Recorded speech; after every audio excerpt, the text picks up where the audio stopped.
La parole est à Louis Giscard d'Estaing.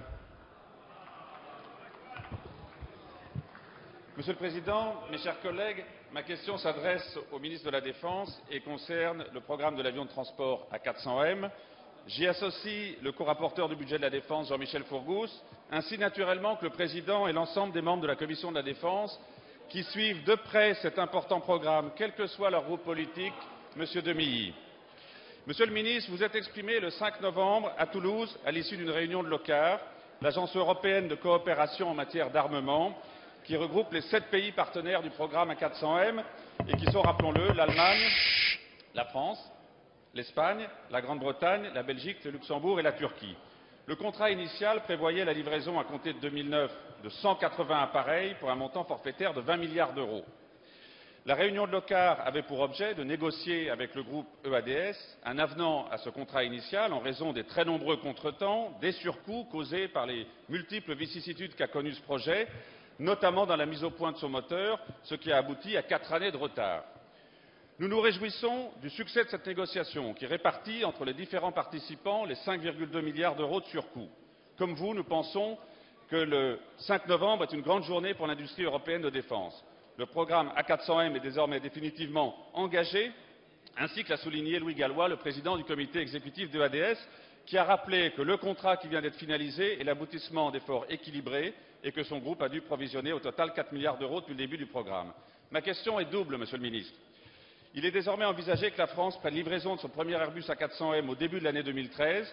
Pouvez-vous confirmer et préciser ce calendrier?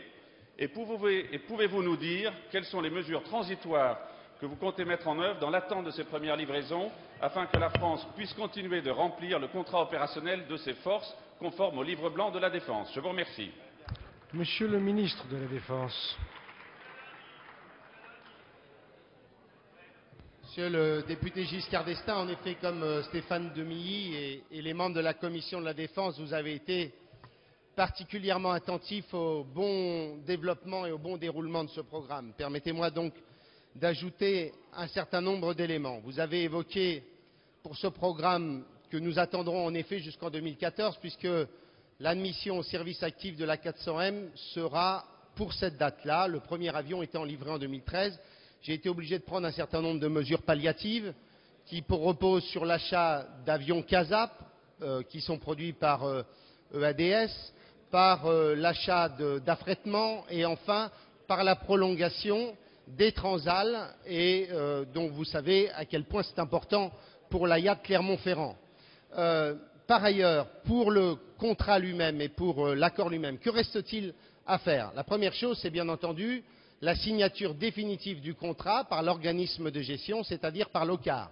Il faut que, par ailleurs, les pays membres de ce programme engagent les procédures d'adoption nationale. Par exemple, pour l'Allemagne, il faut un accord du Parlement allemand.